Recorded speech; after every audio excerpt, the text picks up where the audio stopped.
자식 기다리다 늙지 마세요. 혼자서도 귀하게 노는 법. 안녕하세요. 소담한 쉼표의 소담지기입니다. 나이가 들수록 우리는 점점 혼자 있는 시간과 자주 마주하게 됩니다. 젊을 때는 바쁨 속에서 혼자일 틈조차 없었는데 어느 순간부터는 하루에 많은 시간이 조용히 흘러갑니다. 여러분, 오늘 하루 몇 번이나 휴대폰을 들여다보셨나요? 혹시 자식에게 보낸 메시지 옆에 일자가 사라졌는지, 전화벨이 울리지는 않는지 온종일 신경 쓰고 계시진 않았나요? 바빠서 그렇겠지라고 머리로는 이해하면서도 정작 텅 빈 거실에서 혼자 밥을 먹다 보면 문득 이런 생각이 들 때가 있습니다. 평생을 자식 위해 살았는데 내 노년은 왜 이렇게 적막할까? 그 서운함은 죄가 아닙니다. 하지만 그 서운함에 계속 머물러 있으면 우리는 자식에게 부담스러운 부모가 될 수밖에 없습니다. 이제는 질문을 바꿔야 합니다. 자식은 왜 나에게 전화를 안 할까? 가 아니라 나는 왜 자식의 전화 없이는 행복해지지 못할까? 라고 말이죠. 오늘 자식의 연락에 목매는 삶을 끝내고 혼자서도 세상에서 가장 귀하고 풍족하게 노는 법 5가지를 아주 깊이 있게 나누어 보겠습니다. 혼자는 결핍이 아니라 내가 내 삶의 주인으로 우뚝 서는 품격 있는 고독의 시간이기 때문입니다.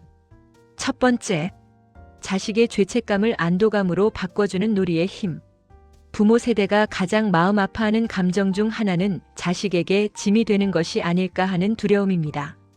그래서 아파도 괜찮다고 말하고 외로워도 혼자가 편하다고 말합니다. 하지만 자식의 마음은 다릅니다. 부모가 그렇게 말할수록 오히려 죄책감은 더 커집니다. 여러분께 한번 여쭤보고 싶습니다. 여러분은 자식들이 여러분을 떠올릴 때 어떤 표정을 짓길 바라시나요? 아이고, 우리 엄마 혼자 외로워서 어쩌나 하는 걱정스러운 얼굴인가요? 아니면 우리 아버지는 오늘도 바쁘시겠네 하는 밝은 얼굴인가요? 부모가 즐거워 보이지 않으면 자식은 효도를 하고 싶어도 마음이 무겁습니다.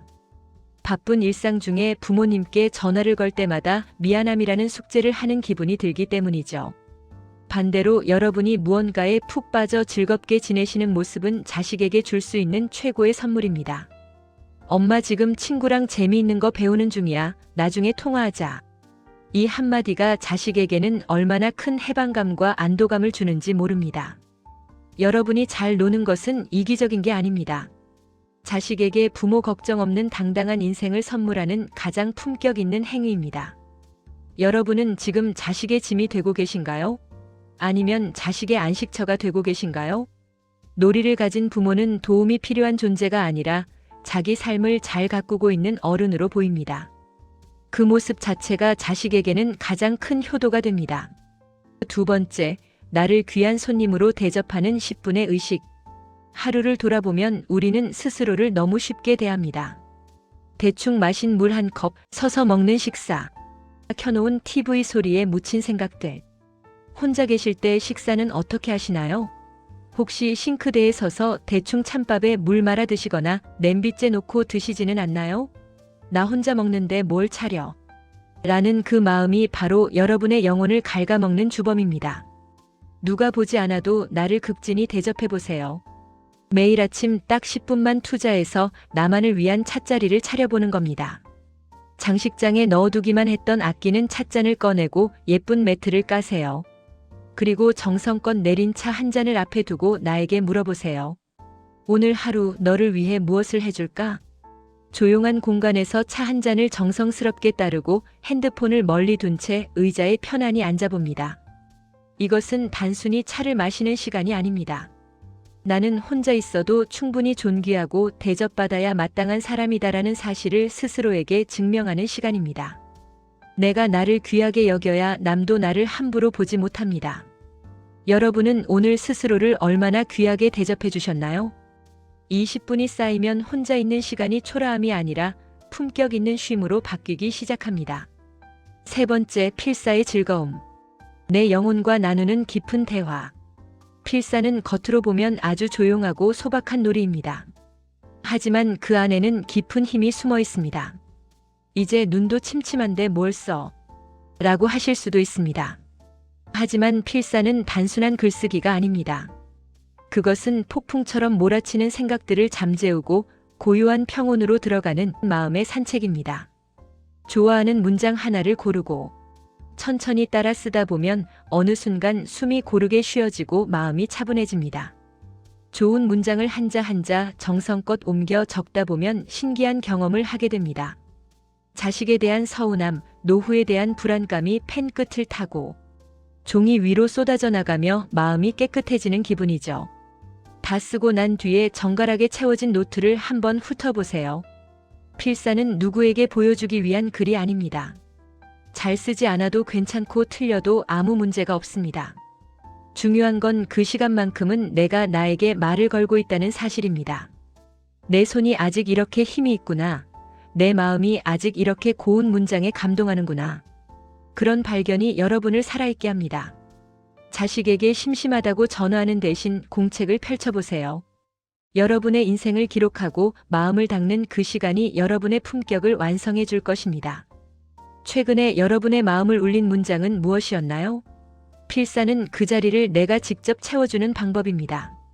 네 번째, 초록색 친구와의 교감. 다시 시작되는 돌봄의 주도권. 식물을 키우는 일은 단순히 화분을 관리하는 일이 아닙니다. 식물은 매일 아주 작은 신호를 보냅니다. 잎의 색, 흙의 상태, 햇빛의 방향. 그 신호에 귀 기울이다 보면 어느새 하루의 기다림이 생깁니다.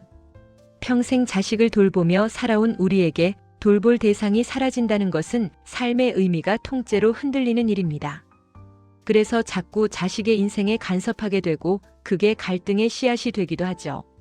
이제 그 넘치는 사랑의 에너지를 작은 식물에게 나누어 보세요.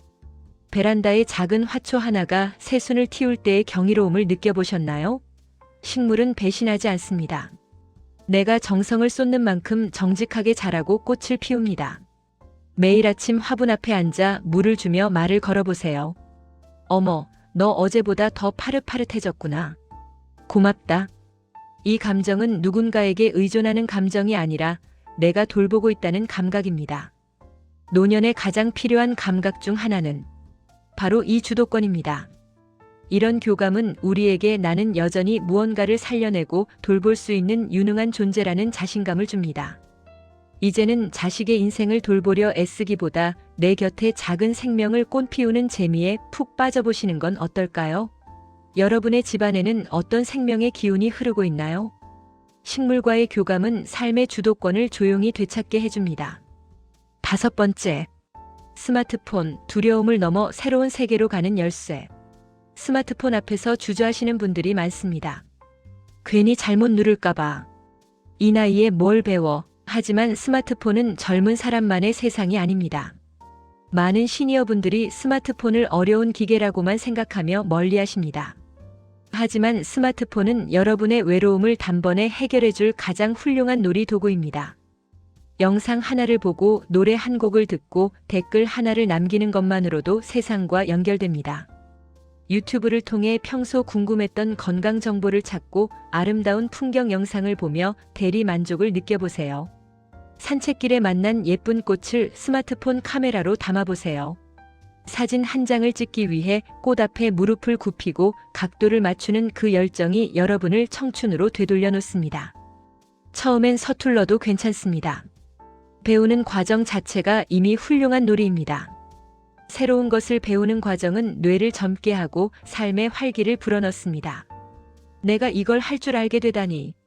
이런 작은 성취감들이 차곡차곡 쌓이면 외로움이 들어설 자리는 조용히 밀려나게 됩니다. 기계가 무서우신가요? 아니면 변화하지 않은 채 그 자리에 머무는 것이 더 두려우신가요? 사실 멀리 갈 것도 없습니다. 지금 저와 이렇게 유튜브로 만나고 계신 것조차 여러분은 이미 세상 밖으로 멋진 발걸음을 내디디신 겁니다.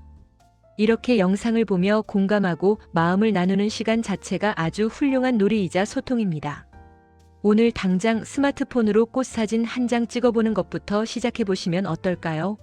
그 작은 시도가 혼자인 시간을 고립이 아닌 조금 더 넓어진 세계로 바꾸어 줄 것입니다. 소담지기에 뼈 때리는 마무리. 여러분, 오늘 이야기가 조금 길고 따끔했을지도 모릅니다. 하지만 꼭 기억하세요. 외로움은 누군가 채워주는 것이 아니라 내가 즐거움으로 덮어버려야 하는 것입니다. 자식의 연락 한 통에 내 하루의 기분이 결정되게 두지 마세요. 여러분은 누구의 부모이기 이전에 오롯이 빛나는 당신이라는 사람입니다. 여러분이 스스로 행복을 찾아 바쁘게 움직일 때 자식들은 비로소 여러분을 진심으로 존경하고 사랑하게 됩니다. 오늘 5가지 중 단 하나만이라도 삶에 들여보세요. 그 순간부터 혼자는 쓸쓸함이 아니라 자유와 존엄의 시간이 됩니다.